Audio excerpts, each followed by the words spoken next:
Would like to wish everyone a happy Easter, and in the spirit of searching for the truth and being able to glean things, we are going to, if you will, search for a few Easter eggs here, so to speak, to reveal what's really going on behind the scenes in Venezuela.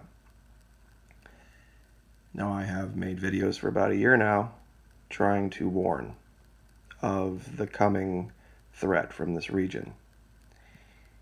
But it's not who people are saying it is. We're going to start here. Now, at first blush, reading this, you would think from the headline that eventually the sanctions were going to work, and they have now. The Russians and the Chinese have seen the light and are now fleeing Maduro, and eventually he'll collapse, he'll flee, and the U.S. will be able to move in, and no, not what's happening. Here's the important thing you need to take away from this article. Now, this talks about how there were 2 refineries down there that the Russians and Chinese were going to take over, but they decided to back out of because of the massive amount of investment that would be needed. In the 90s, Cardone, one of these refineries, was part of the largest oil complex in the world and the most technologically advanced refinery. Now, it says today's about shutdown and a management of 21st century socialism. This is just distraction. That last sentence is the distraction part. There is very technologically advanced infrastructure down there just waiting to be used.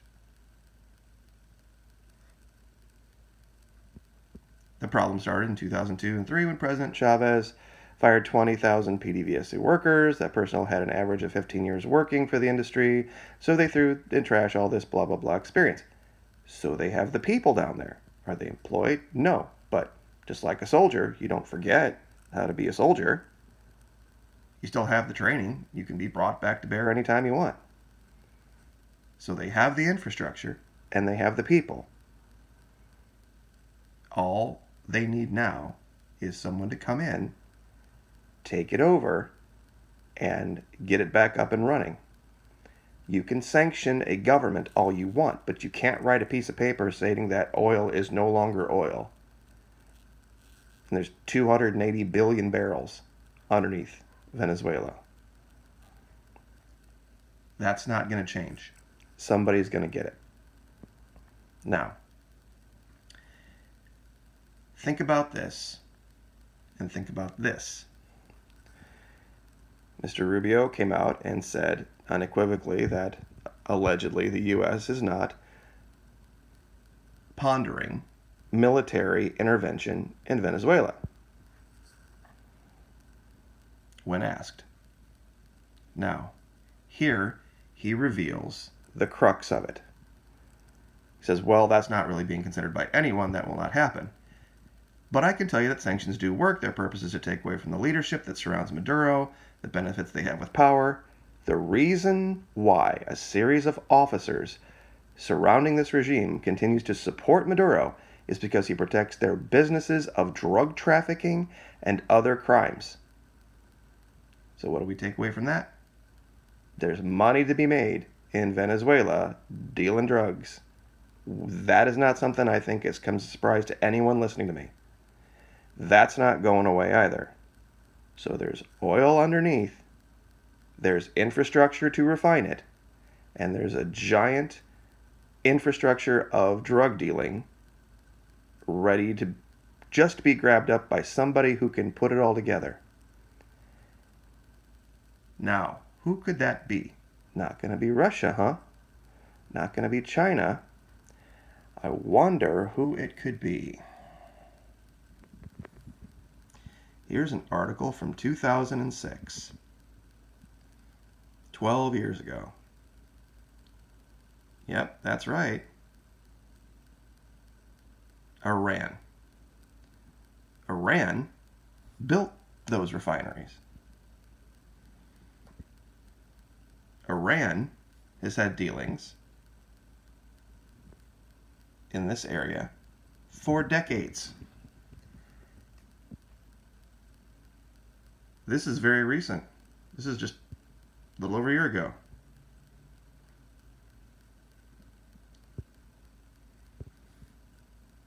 This is a couple years ago.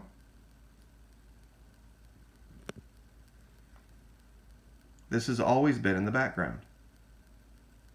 And what do we know already about, pardon the lag, Venezuela? Facing potentially debilitating oil sanctions from the Trump administration, the Caracas government is searching desperately for new ways to get its most valuable commodity, oil, to awaiting buyers. Enter Iran and Syria. The Venezuelan government is working with Iran and Syria to start construction this year on a new refinery in Syria that will process up to 140,000 barrels of oil per day. What do we know about the vice president of Venezuela? Tariq al-Aissami, Syrian Druze, bringing in Hezbollah fighters, has been for the last 8 years.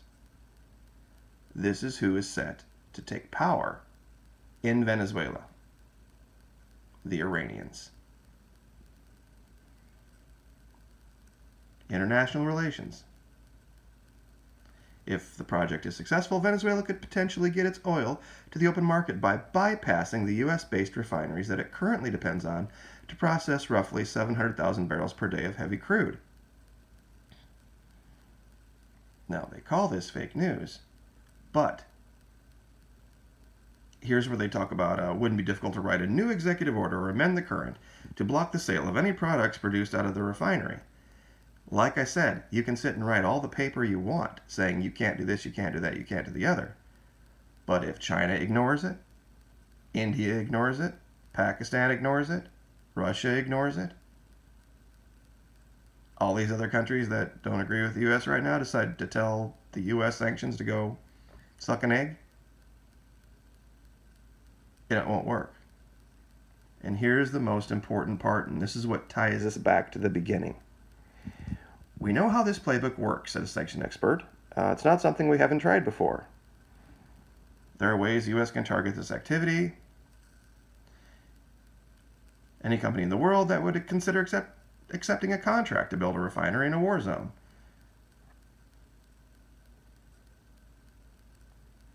Now, here they're calling it fake news, but here's what they're not seeing. Here's the part that makes them blind. When it comes to Venezuela and Iran, joint ventures were used during the period of 2006-2013, mainly by the Iranian regime to launder money through Venezuela.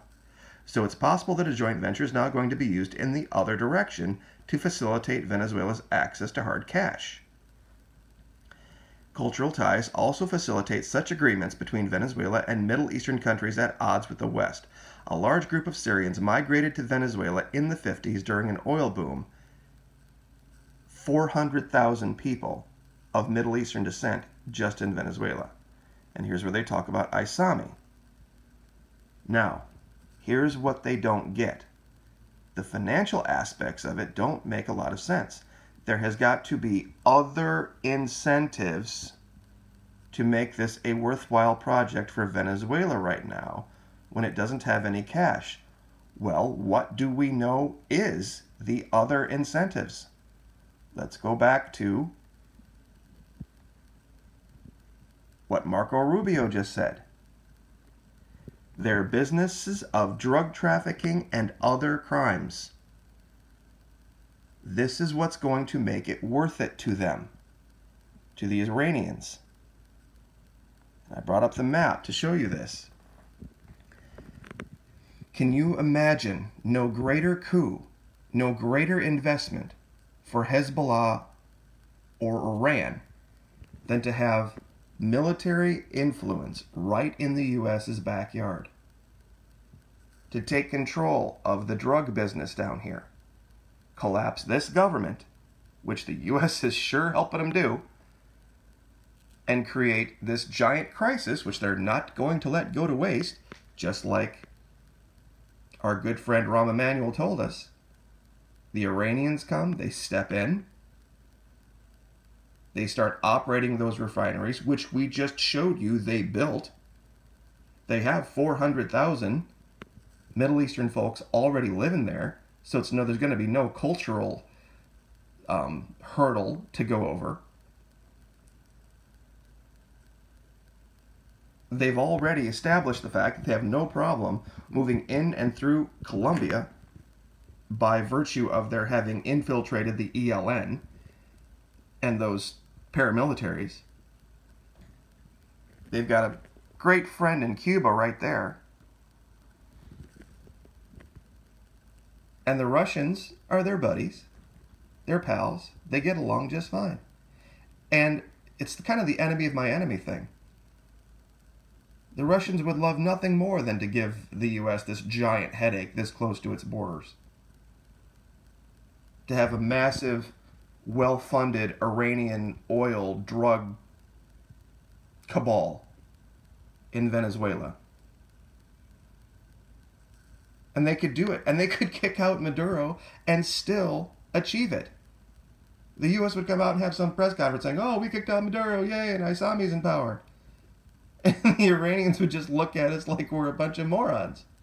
And go, oh, fantastic, now we have a Syrian in charge of Venezuela. There's already Tamer in charge of Brazil. He's, I believe, Lebanese descent. And that's a military you don't want to make an enemy of, because the Venezuelans are number 40 in the world. The Brazilians are number 17. And they're our ally for now. But when the money starts flowing, and all U.S. interest has left Venezuela, and the people of Venezuela eventually recover from this, and as we've shown, they've stood up 1,700 communes. They're figuring out how to feed themselves. And that money from the Middle East starts pouring in here.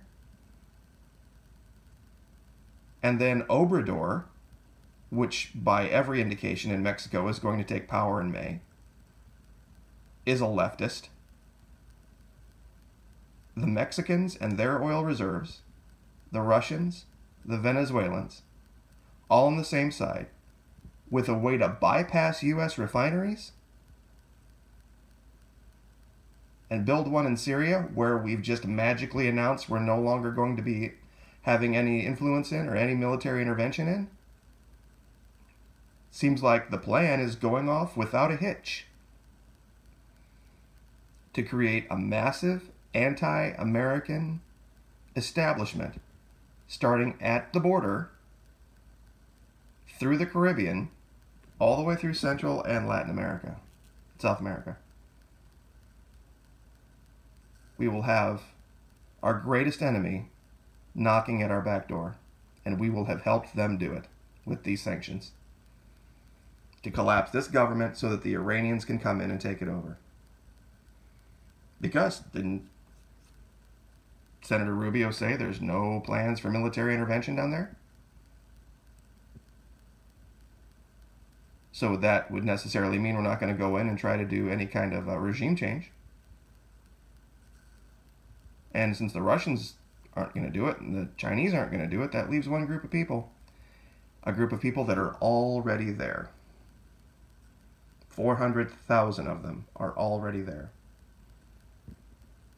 Seems pretty straightforward to me. Anyway, like, share, subscribe. Thank you so much, and we will see you next time.